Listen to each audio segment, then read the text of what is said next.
राधे राधे। प्रणाम सभी को। वसुदेव सुतं देवं कंसचाणूरमर्दनं देवकी परमानंदं कृष्णं वंदे जगद्गुरुं। श्री कृष्णं वंदे जगद्गुरुं। पिछले वीडियो में तीसरा अध्याय पूरा हो गया था। आज चौथा अध्याय।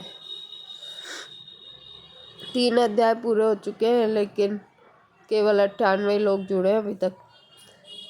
ये तो ठाकुर जी का धर्म का सत्संग के प्रचार का काम है। आगे से आगे वीडियो पहुंचाए, लोगों को जोड़े, अपने घर परिवार में, जानकारी में, सत्संगी जनों में सबको शेयर करें। चैनल से उनको कहें कि सब्सक्राइब करें, जुड़ें इससे, जिससे आगे से आगे रोजाना नए अध्याय जैसे अपन रोज पढ़ रहे हैं वैसे वो भी लाभ ले सके। अस्तु। ओम श्री परमात्मने नमः। अथ चतुर्थो अध्याय। अवतरणिका। श्री भगवान ने दूसरे अध्याय के 39वें श्लोक में अर्जुन से कहा कि ज्ञान योग में अपने विवेक के अनुसार विचार पूर्वक चलने से जिस समबुद्धि की प्राप्ति होती है उसी को तू कर्मयोग के विषय में सुन। अर्थात कर्मयोग में निष्काम भाव पूर्वक परहितार्थ कर्तव्य कर्म करने से यह समबुद्धि कैसे प्राप्त होती है, इसे सुन। ऐशा ते विहिता सांख्ये बुद्धिर्योगे त्विमां शृणु। फिर कर्मयोग का वर्णन करते हुए प्रसंगानुसार अर्जुन के प्रश्न करने पर स्थित प्रज्ञ के लक्षण बताकर अध्याय का विषय समाप्त किया। तीसरे अध्याय के आरंभ में अर्जुन ने प्रश्न किया कि आपके मत में जब बुद्धि श्रेष्ठ मान्य है तो फिर आप मुझे घोर कर्म युद्ध में क्यों लगाते हैं। इसके उत्तर में भगवान ने चौथे श्लोक से 29वें श्लोक तक विविध प्रकार से कर्तव्य कर्म करने की आवश्यकता का प्रतिपादन करते हुए सिद्ध किया कि कर्तव्य कर्म करने से ही समबुद्धि प्राप्त होती है। फिर तीसरे श्लोक में भगवान निष्ठा के अनुसार कर्तव्य कर्म करने की विशेष विधि बताई कि कर्मों को विवेकपूर्ण मेरे अर्पण करके तथा निष्काम, निर्मम और निसंताप होकर शास्त्रविहित कर्तव्य कर्मों को करना चाहिए। कर्तव्य कर्म करने की इस विधि को अपना मत कहते हुए भगवान ने 31वें 32वें श्लोकों में अन्वय और व्यतिरेक विधि से अपने इस मत की पुष्टि की तथा 35वें श्लोक में इस विधि के पालन पर विशेष जोर देते हुए कहा कि अपने कर्तव्य का पालन करते हुए मरना भी श्रेयस्कर है। स्वधर्मे निधनम श्रेय। इस पर अर्जुन ने 36वें श्लोक में प्रश्न किया कि मनुष्य न चाहते हुए भी किससे प्रेरित होकर पाप अकर्तव्य कर बैठता है। इसके उत्तर में भगवान ने काम अर्थात कामना को ही सारे पापों अनर्थों का हेतु बताकर अंत में काम रूप शत्रु को मार डालने की आज्ञा दी। यद्यपि तीसरे अध्याय के 37वें श्लोक से भगवान लगातार उपदेश दे रहे हैं, तथापि 43वें श्लोक में अर्जुन के प्रश्न का उत्तर समाप्त होने पर महर्षि वेदव्यास जी तीसरे अध्याय की समाप्ति कर देते हैं और नया चौथा अध्याय आरंभ कर देते हैं। इससे ऐसा मालूम देता है कि अर्जुन के प्रश्न का उत्तर समाप्त होने पर भगवान कुछ समय के लिए रुक जाते हैं। फिर दूसरे अध्याय के 47वें 48वें श्लोकों से जिस कर्मयोग का विषय चल रहा था उसी को चौथे अध्याय के पहले श्लोक में इमं पद से पुनः आरंभ करते हैं। अतः चौथा अध्याय तीसरे अध्याय का ही परिशिष्ट माना जाता है। कर्मयोग में 2 बातें मुख्य हैं। पहला कर्तव्य कर्मों का आचरण और दूसरा कर्तव्य कर्मों के विषय में विशेष जानकारी। अर्जुन कर्मों का स्वरूप से त्याग करना चाहते हैं, इसलिए तीसरे अध्याय के आरंभ में भगवान से कहते हैं कि आप मुझे घोर कर्म में क्यों लगाते हैं। अतः तीसरे अध्याय में तो भगवान अनेक प्रकार से कर्तव्य कर्मों के आचरण की आवश्यकता पर विशेष जोर देते हैं और साथ ही कर्मयोग को समझने की तात्विक बातें भी कहते हैं। परंतु इस चौथे अध्याय में कर्मयोग की तात्विक बातों को समझने पर विशेष जोर देते हुए कर्तव्य कर्मों का पालन करना आवश्यक बताते हैं। तात्पर्य यह है कि तीसरे और चौथे दोनों ही अध्यायों में उपयुक्त दोनों बातें कही गई है, किंतु तीसरे अध्याय में कर्तव्य कर्मों के आचरण की बात मुख्य है और चौथे अध्याय में कर्तव्य कर्मों के विषय में साझा जानकारी की बात मुख्य है। तत्ते कर्म प्रवक्ष्यामि यज्ञात्वा मोक्षसे सुभात।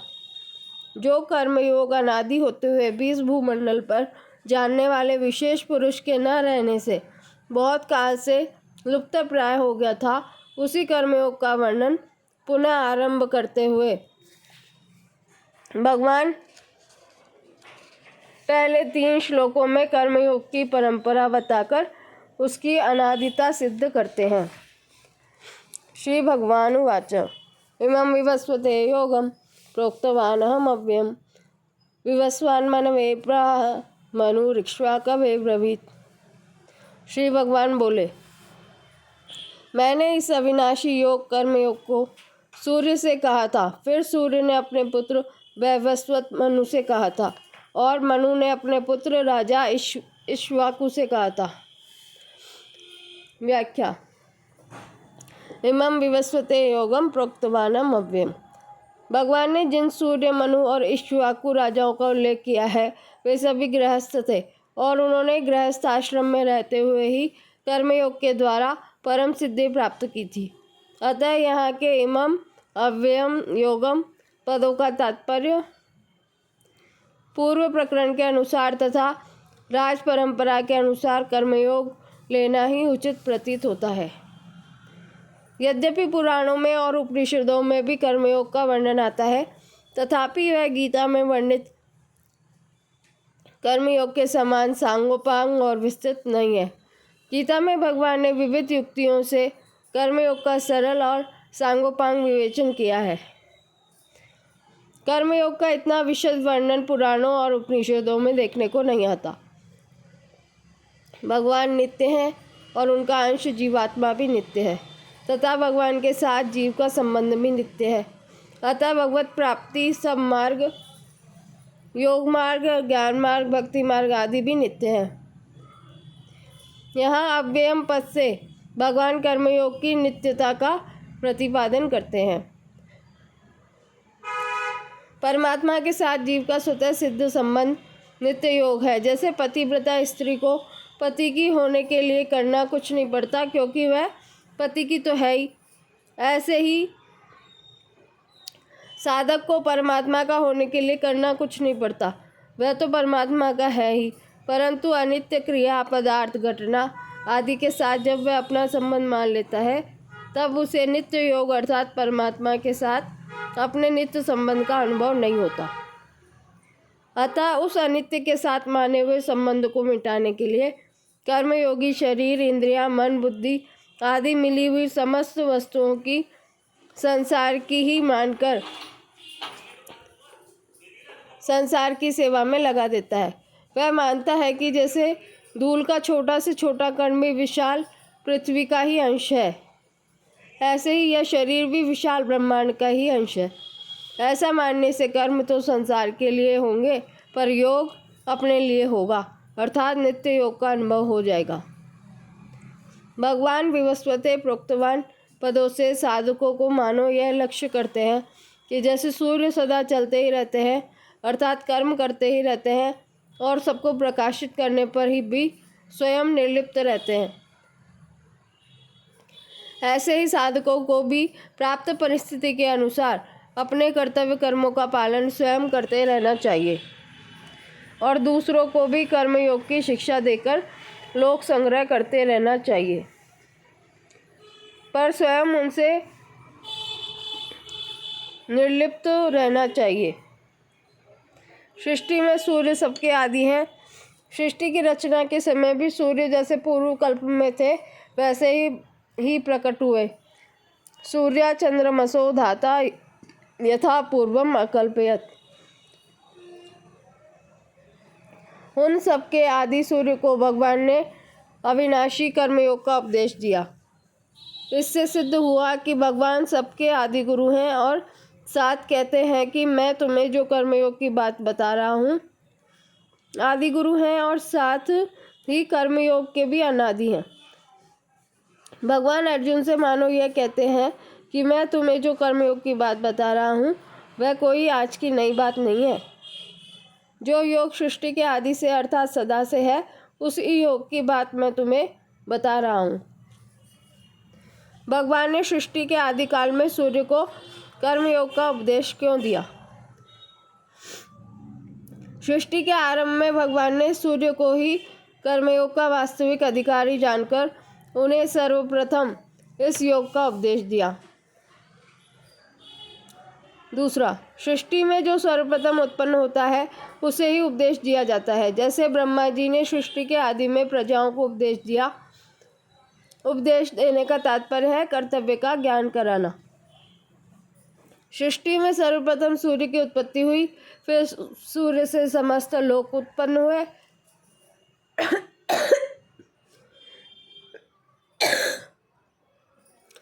सबको उत्पन्न करने वाले सूर्य को सर्वप्रथम कर्मयोग का उपदेश देने का अभिप्राय उनसे उत्पन्न संपूर्ण सृष्टि को परंपरा से कर्मयोग सुलभ करा देना था। सूर्य संपूर्ण जगत के नेत्र हैं, उनसे ही सबको ज्ञान प्राप्त होता है। वह उनके उदित होने पर प्राय समस्त प्राणी जागृत हो जाते हैं और अपने अपने कर्मों में लग जाते हैं। सूर्य से ही मनुष्यों में कर्तव्य परायणता आती है। सूर्य को संपूर्ण जगत की आत्मा भी कहा गया है। सूर्य आत्मा जगतस्तु सच। अतः सूर्य को जो उपदेश प्राप्त होगा वह संपूर्ण प्राणियों को भी स्वतः प्राप्त हो जाएगा। इसलिए भगवान ने सर्वप्रथम सूर्य को ही उपदेश दिया। वास्तव में नारायण के रूप में उपदेश देना और सूर्य के रूप में उपदेश ग्रहण करना जगन्नाट्य सूत्रधार भगवान की एक लीला ही समझनी चाहिए, जो संसार के हित के लिए बहुत आवश्यक थी। जिस प्रकार अर्जुन महान ज्ञानी नर ऋषि के अवतार थे, परंतु लोक संग्रह के लिए उन्हें भी उपदेश लेने की आवश्यकता हुई, ठीक उसी प्रकार भगवान ने स्वयं ज्ञान स्वरूप सूर्य को उपदेश दिया, जिसके फलस्वरूप संसार का महान उपकार हुआ है, हो रहा है और होता रहेगा। विवस्वान मनवे प्राह मनुरक्ष्वा कवे ब्रवीत। कर्मयोग गृहस्थों की खास विद्या है। ब्रह्मचर्य, गृहस्थ, वानप्रस्थ और संन्यास, इन चारों आश्रमों में गृहस्थ आश्रम ही मुख्य है, क्योंकि गृहस्थ आश्रम में ही अन्य आश्रम बनते हैं और पलते हैं। मनुष्य गृहस्थ आश्रम में रहते हुए भी अपने कर्तव्य कर्मों का पालन करके सुगमता पूर्वक परमात्मा की प्राप्ति कर सकता है। उसे परमात्मा प्राप्ति के लिए आश्रम बदलने की जरूरत नहीं है। भगवान ने सूर्य, मनु, इक्ष्वाकु आदि राजाओं का नाम लेकर यह बताया है कि इक्ष्वाकु आदि राजाओं कल्प के आदि में गृहस्थों ने ही कर्मयोग की विद्या को जाना और गृहस्थ आश्रम में रहते हुए ही उन्होंने कामनाओं का नाश करके परमात्मा तत्व को प्राप्त किया। स्वयं भगवान श्री कृष्ण और अर्जुन भी गृहस्थ हैं। इसलिए भगवान अर्जुन के माध्यम से मानो संपूर्ण गृहस्थों को सावधान करते हैं कि तुम लोग अपने घर की विद्या कर्मयोग का पालन करके घर में रहते हुए ही परमात्मा को प्राप्त कर सकते हो। तुम्हें दूसरी जगह जाने की जरूरत नहीं है। गृहस्थ होने पर भी अर्जुन प्राप्त कर्तव्य कर्म युद्ध को छोड़कर भिक्षा के अन्न से जीविका चलाने को श्रेष्ठ मानते हैं, अर्थात अपने कल्याण के लिए गृहस्थ आश्रम की अपेक्षा संन्यास आश्रम को श्रेष्ठ समझते हैं। इसलिए उपयुक्त पदों से भगवान मानो यह बताते हैं कि तुम भी राजघराने के श्रेष्ठ गृहस्थ हो। कर्मयोग तुम्हारे घर की खास विद्या है, इसलिए इसी का पालन करना तुम्हारे लिए श्रेयस्कर है। सन्यासी के द्वारा जो परमात्मा तत्व प्राप्त किया जाता है वही तत्व कर्मयोगी गृहस्थ आश्रम में रहकर भी स्वाधीनता पूर्वक प्राप्त कर सकता है। अतः कर्मयोग गृहस्थों की तो मुख्य विद्या है, पर संन्यास आदि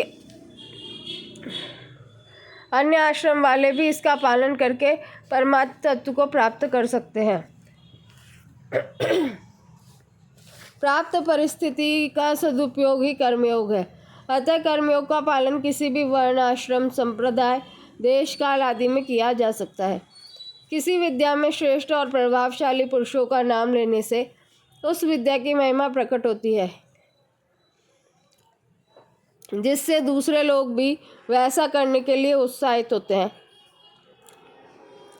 जिन लोगों ने हृदय में सांसारिक पदार्थों का महत्व है, उन पर ऐश्वर्यशाली राजाओं का अधिक प्रभाव पड़ता है।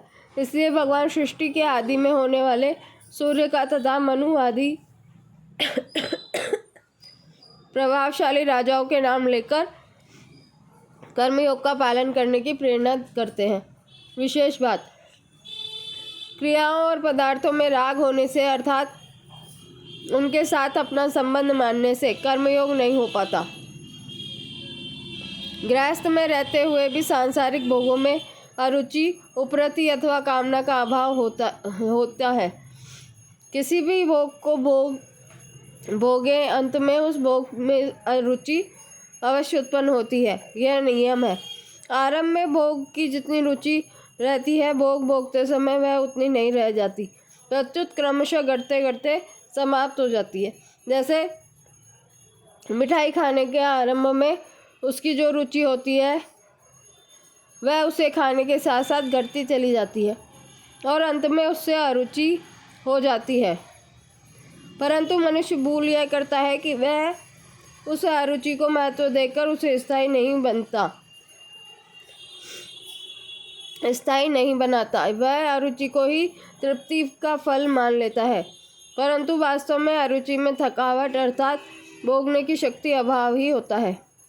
जिस रुचि या कामना का किसी भी समय अभाव होता है, वह रुचि या कामना वास्तव में स्वयं की नहीं होती।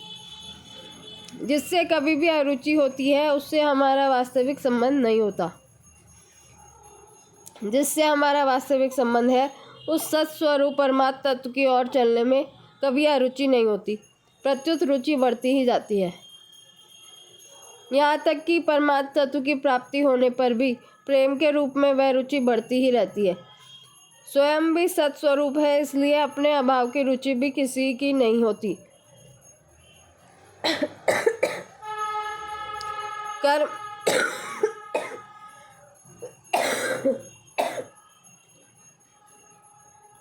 कर्म, करण, शरीर, इंद्रिय, मन आदि और उपकरण, पदार्थ अर्थात कर्म करने में उपयोगी सामग्री, ये तीनों ही उत्पन्न और नष्ट होने वाले हैं। फिर इनसे मिलने वाला फल कैसे नित्य होगा? वह तो नाशवान ही होगा। अविनाशी की प्राप्ति से जो तृप्ति होती है, वह नाशवान फल की प्राप्ति से कैसे हो सकती है? इसलिए साधक को कर्म, करण और उपकरण तीनों से ही संबंध विच्छेद करना है। इनसे संबंध विच्छेद तभी होगा जब साधक अपने लिए कुछ नहीं करेगा, अपने लिए कुछ नहीं चाहेगा और अपना कुछ नहीं मानेगा। प्रत्युत अपने कहलाने वाले कर्म, करण और उपकरण, इन तीनों से अपना संबंध विच्छेद करने के लिए इन्हें संसार का ही मानकर संसार की ही सेवा में लगा देगा। कर्म करते हुए भी कर्मयोगी की कर्मों में कामना, ममता और आसक्ति नहीं होती, प्रत्युत उनमें प्रीति और तत्परता होती है। कामना, ममता तथा आसक्ति अपवित्रता करने वाली है और प्रीति तथा तत्परता पवित्रता करने वाली है। कामना, ममता तथा आसक्ति पूर्वक किसी भी कर्म को करने से अपना पतन और पदार्थों का नाश होता है तथा उस कर्म की बार बार याद आती है, अर्थात उस कर्म से संबंध बना रहता है। परंतु प्रीति तथा तत्परता पूर्वक कर्म करने से अपनी उन्नति और पदार्थों का सदुपयोग होता है, नाश नहीं, तथा उस कर्म की पुनः याद भी नहीं आती, अर्थात उस कर्म से संबंध विच्छेद हो जाता है। इस प्रकार कर्मों से सर्वथा संबंध विच्छेद होते ही नित्य प्राप्त स्वरूप अथवा परमात्मा तत्व अनुभव हो जाता है। कोई भी मनुष्य क्यों न हो, वह सुगमता पूर्वक मान सकता है कि जो कुछ मेरे पास है वह मेरा नहीं है, प्रत्युत किसी से मिला हुआ है। जैसे शरीर माता पिता से मिला है, विद्या योग्यता गुरुजनों से मिली है इत्यादि। तात्पर्य यह है कि एक दूसरे की सहायता से ही सबका जीवन चलता है। धनी से धनी व्यक्ति का जीवन भी दूसरे की सहायता के बिना नहीं चल सकता। हमने किसी से लिया है तो किसी को देना, किसी की सहायता करना, सेवा करना हमारा भी परम कर्तव्य है। इसी का नाम कर्मयोग है। इसका पालन मनुष्य मात्र कर सकता है और इसके पालन में कभी लेश मात्र भी असमर्थता तथा पराधीनता नहीं है। कर्तव्य उसे कहते हैं जिसे सुखपूर्वक कर सकते हैं, जिसे अवश्य करना चाहिए अर्थात जो करने योग्य है, और जिसे करने से उद्देश्य की सिद्धि अवश्य होती है। जो नहीं कर सकते उसे करने की जिम्मेवारी किसी पर नहीं है, और जिसे नहीं करना चाहिए उसे करना ही नहीं है। जिसे नहीं करना चाहिए उसे न करने से दो अवस्थाएं स्वतः आती है, निर्विकल्प अवस्था अर्थात कुछ न करना, अथवा जिसे करना चाहिए उसे करना। कर्तव्य सदा निष्काम भाव से एवं परहित की दृष्टि से किया जाता है। सकाम भाव से किया गया कर्म बंधन कारक होता है, इसलिए उसे करना ही नहीं है। निष्काम भाव से किया जाने वाला कर्म फल की कामना से रहित होता है, उद्देश्य से रहित नहीं। उद्देश्य रहित चेष्टा तो पागल की होती है। फल और उद्देश्य दोनों में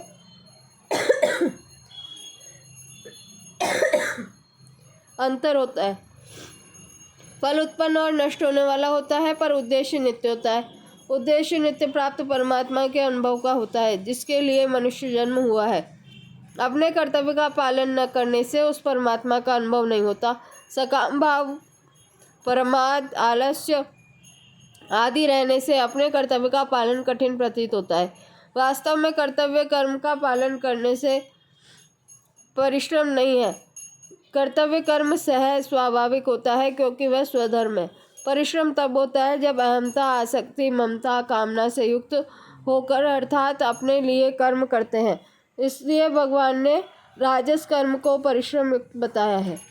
जैसे भगवान के द्वारा प्राणी मात्र का हित होता है, ऐसे ही भगवान की शक्ति भी प्राणी मात्र के हित में निरंतर लगी हुई है। जिस प्रकार आकाशवाणी केंद्र के द्वारा प्रसारित विशेष शक्ति युक्त ध्वनि सब जगह फैल जाती है, पर रेडियो के द्वारा जिस नंबर पर उस ध्वनि से एकता सजातीयता होती है, उस नंबर पर वह ध्वनि पकड़ में आ जाती है। इसी प्रकार जब कर्मयोगी स्वार्थ भाव का त्याग करके केवल संसार मात्र के हित के भाव से ही समस्त कर्म करता है, तब भगवान की सर्वव्यापी हितैषिणी शक्ति से उसकी एकता हो जाती है और उसके कर्मों में विलक्षणता आ जाती है। भगवान की शक्ति से एकता होने से उसमें भगवान की शक्ति ही काम करती है और उस शक्ति के द्वारा ही लोगों का हित होता है। इसलिए कर्तव्य कर्म करने में न तो कोई बाधा लगती है और न परिश्रम का ही अनुभव होता है। कर्मयोग में पराश्रय की भी आवश्यकता नहीं है। जो परिस्थिति प्राप्त हो जाए उसी में कर्मयोग का पालन करना है। कर्मयोग के अनुसार किसी के कार्य में आवश्यकता पड़ने पर सहायता कर देना सेवा है। जैसे किसी की गाड़ी खराब हो गई, वह उसे धक्का देने की कोशिश कर रहा है, अतः हम भी इस काम में उसकी सहायता करें तो वह सेवा है। जो जानबूझकर कार्य को खोज कर सेवा करता है वह कर्म करता है, सेवा नहीं, क्योंकि ऐसा करने से उसका उद्देश्य पारमार्थिक न रहकर लौकिक हो जाता है। सेवा वह है जो परिस्थिति के अनुरूप की जाए। कर्मयोगी न तो परिस्थिति बदलता है और न परिस्थिति ढूंढता है, वह तो प्राप्त परिस्थिति का सदुपयोग करता है। प्राप्त परिस्थिति का सदुपयोग ही कर्मयोग है। एवं परंपरा प्राप्तम इमं राजर्षयो विदु स काले नेह महता योगो नष्ट परंतप। हे परंतप, इस तरह परंपरा से प्राप्त इस कर्मयोग को राजर्षियों ने जाना, परंतु बहुत समय बीत जाने के कारण वह योग इस मनुष्य लोक में लुप्त प्राय हो गया। व्याख्या। एवं परंपरा प्राप्तम एवं राजर्षयो विदु। सूर्य, मनु, इक्ष्वाकु आदि राजाओं ने कर्मयोग को भलीभांति जानकर उसका स्वयं भी आचरण किया और प्रजा से भी वैसा आचरण कराया। इस प्रकार राजर्षियों में इस कर्मयोग की परंपरा चली। यह राजाओं क्षत्रियों की खास निजी विद्या है, इसलिए प्रत्येक राजा को यह विद्या जाननी चाहिए। इसी प्रकार परिवार, समाज, गांव आदि के जो मुख्य व्यक्ति हैं उन्हें भी यह विद्या अवश्य जाननी चाहिए। प्राचीन काल में कर्मयोग को जानने वाले राजा लोग राज्य के भोगों में आसक्त हुए बिना सुचारू रूप से राज्य का संचालन करते थे। प्रजा के हित में उनकी स्वाभाविक प्रवृत्ति रहती थी। सूर्यवंशी राजाओं के विषय में महाकवि कालिदास लिखते हैं, प्रजानामेव भूत्यर्थम सताभ्यो बलिम अगृहीत शास्त्रगुणम उत्कृष्ट मा दत्ते ही रसम रवि। वे राजा लोग अपनी प्रजा के हित के लिए प्रजा से उसी प्रकार कर लिया करते थे जिस प्रकार शास्त्र गुणा बनाकर बरसाने के लिए ही सूर्य पृथ्वी से जल लिया करते हैं। तात्पर्य यह है कि वे राजा लोग प्रजा से कर आदि के रूप में लिए गए धन को प्रजा के हित में लगा देते थे और अपने स्वार्थ में थोड़ा भी खर्च नहीं करते थे। अपने जीवन निर्वाह के लिए वे अलग खेती आदि काम करवाते थे। कर्मयोग का पालन करने के कारण उन राजाओं को विलक्षण ज्ञान और भक्ति स्वतः प्राप्त थी। यही कारण था कि प्राचीन काल में बड़े बड़े ऋषि भी ज्ञान प्राप्त करने के लिए उन राजाओं के पास जाया करते थे। श्री वेदव्यास जी के पुत्र शुकदेव जी ज्ञान प्राप्ति के लिए राजर्षि जनक के पास गए थे। छांदोग्य उपनिषद के 5वें अध्याय में भी आता है कि ब्रह्म विद्या सीखने के लिए 6 ऋषि एक साथ महाराज अश्वपति के पास गए थे। तीसरे अध्याय के 20वें श्लोक में जनक आदि राजाओं को और यहाँ सूर्य, मनु, इक्ष्वाकु आदि राजाओं को कर्मयोगी बताकर भगवान अर्जुन को मानो यह लक्ष्य कराते हैं कि गृहस्थ और क्षत्रिय होने के नाते तुम्हें भी अपने पूर्वजों की वंश परंपरा के अनुसार कर्मयोग का पालन अवश्य करना चाहिए। इसके अलावा अपने वंश की बात कर्मयोग की विद्या अपने में आनी सुगम भी है, इसलिए आनी ही चाहिए। स काले नेह महता योगो नष्ट। परमात्मा नित्य है और उनकी प्राप्ति के साधन कर्मयोग, ज्ञान योग, भक्ति योग और आदि परमात्मा के द्वारा निश्चित किए होने से नित्य है, अतः इनका कभी अभाव नहीं होता। ना भावो विद्यते सता।